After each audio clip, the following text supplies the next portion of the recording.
This week, we're talking about cognitive development of preschoolers. And we'll start by talking about attention spans. Young kids' attention spans are pretty short. If we look particularly at the younger age 3 to 4 year olds, they were observed in a preschool setting to see what they did with their time.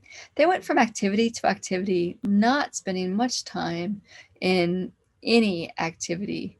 The older kids spent a longer period of time at activities in general. And if we looked at 5 and 6 year old kids, they spent an average of 7 minutes at an activity. By the end of early childhood, attention becomes a little bit more planful. And we can see that here in this example. There was a study that they did with preschoolers where the researchers took them on a bike path with stops, and they took pictures at the third stop. The experimenters said that they'd lost their cameras at stop 7. 3 and 4 year old kids, first they'd go back to stop 3 to look for it. And if they couldn't find it, they either gave up or they would go all over the place looking for the camera. But older preschoolers would look on the path where they had walked and at each of the stops. If we think about memory, you could show a child a set of 10 pictures or toys, and then mix them up with other items that are unfamiliar and ask the child to point to the ones they had seen before. 4 and 5 year olds are really good at that, and they often get most or even all of them right. So that's just their memory, to remember if they see them there. For recall, which is that ability to generate an image of something that they saw, like in their head, if we did the same thing, where we show the child of 10 pictures or toys and then mix them up with other items that are unfamiliar. This time, instead of asking the child to pick out the toys, if we were to ask them to tell us what the objects they saw were, they do a lot worse. 2-year-olds can recall no more than 1 or 2 items, and 4-year-olds can only recall about 3 or 4. Adults are better at recognition, kind of remembering what they saw, than recall, conjuring up that in their mind. But kids' recall strategies, they just haven't developed yet. The reason that kids do much worse at recall is because their memory strategies aren't developed. They have to learn to rehearse, like repeat the items over and over again in their head, or categorize them so that they can remember them better, like remember a certain characteristic that they share. The memory strategies that preschoolers use are more effective if they're trying to remember for a reason, like trying to get a treat, versus just remembering for the sake of remembering. So motivation has its place for sure.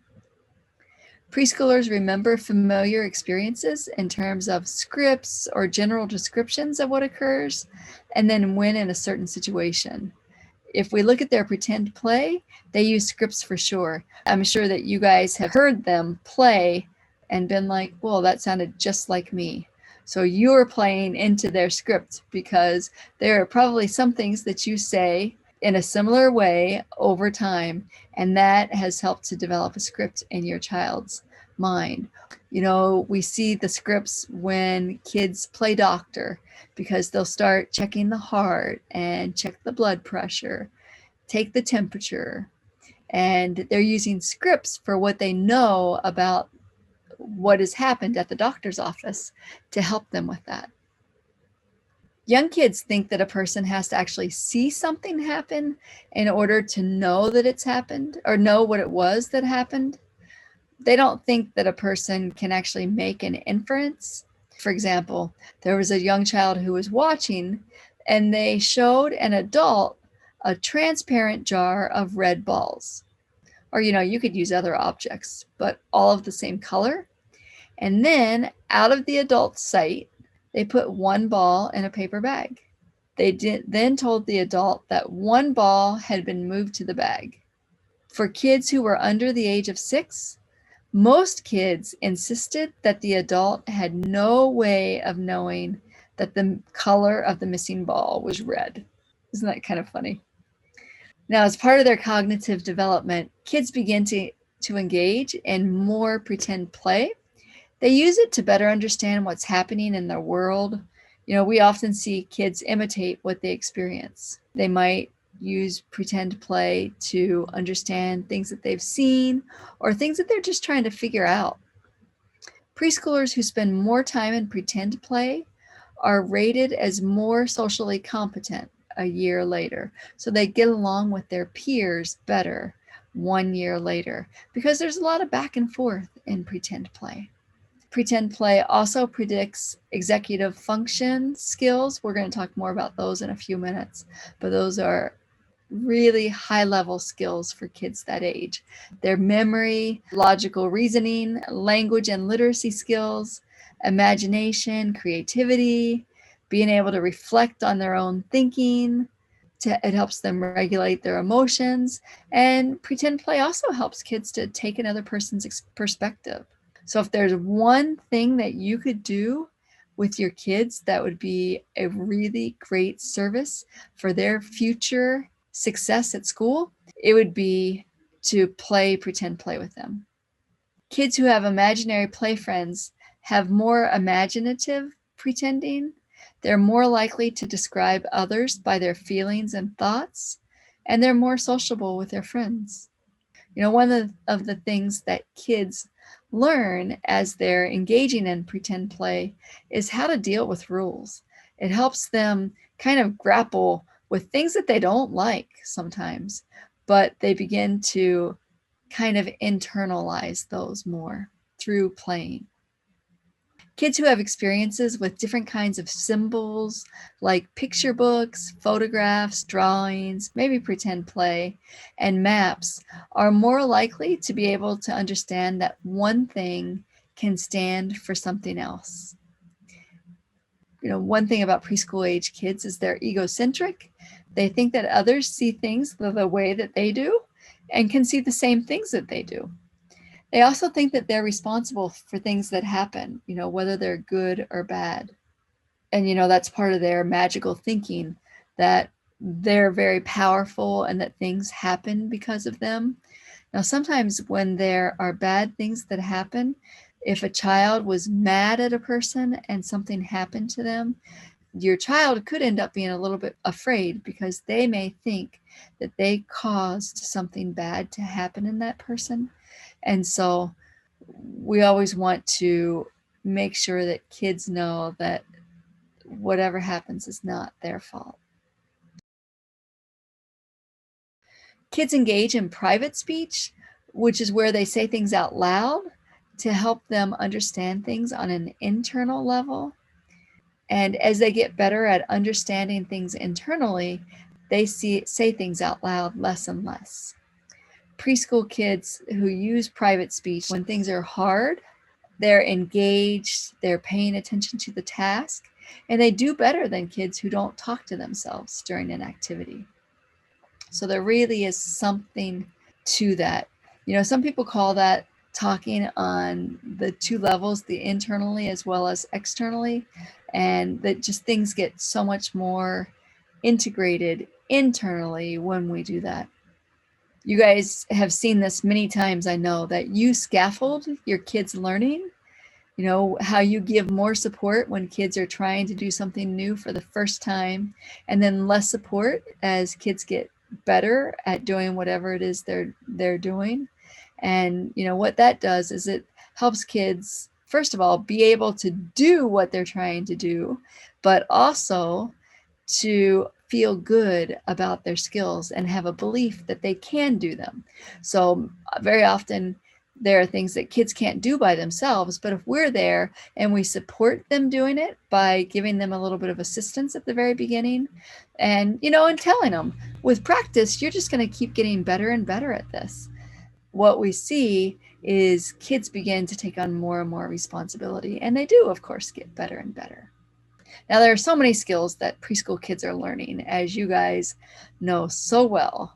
One is distinguishing between concepts like bigger and taller.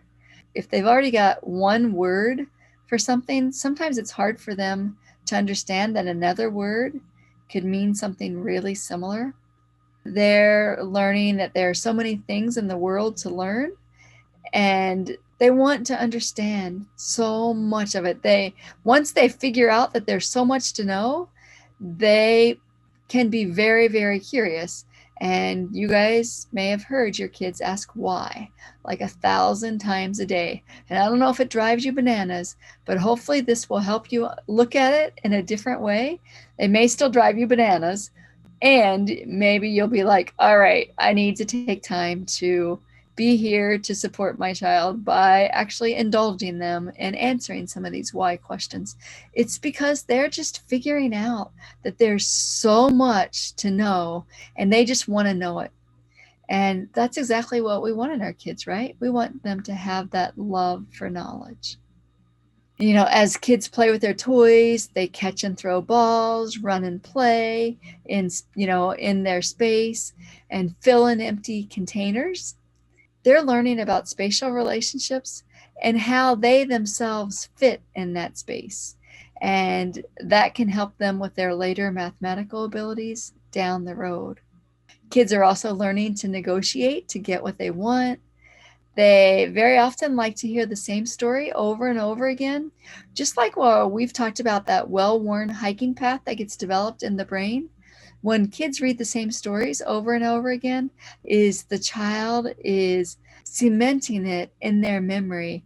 And when they've been read that many times, you probably don't even need to read that to them, but they may run their hands along where the words are and read it to you because they don't even need you to read it after a while when they know a book well.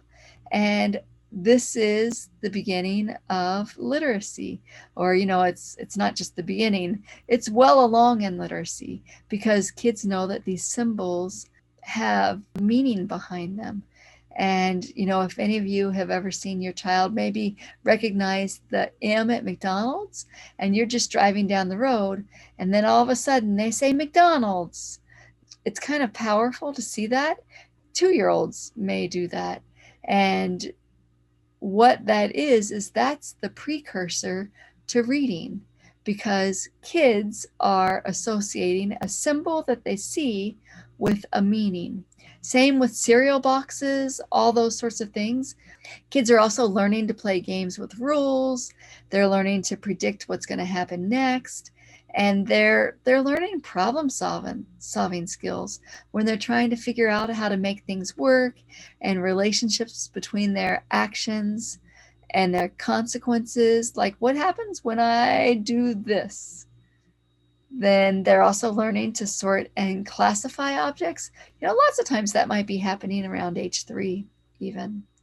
They begin to develop some concept of time, like morning, afternoon, and night. And then they'll begin to get today, tomorrow, yesterday, a little bit later. They might begin to develop a sense of humor and want to tell jokes. A lot of preschool kids start to become preoccupied with things like death. They have heard something about it, and there might be fear. There might be just a lot of preoccupation with it where they want to talk about it. And, we recommend that you not say that it's anything like going to sleep, because then kids will be afraid to go to sleep. But you just talk about it in very concrete terms with kids. They get better at being able to understand what's more and less, and also like one-to-one correspondence, so they can count objects accurately as they touch them. At around age 4, kids can sometimes use counting to solve simple math problems. They're used to using their fingers. They are beginning to figure those things out with lots of experience and practice and games doing it.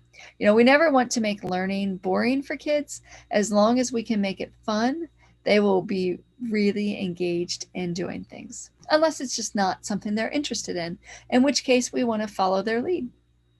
Kids might become a little bit curious about sexuality or their bodies a little bit more, and some kids may masturbate.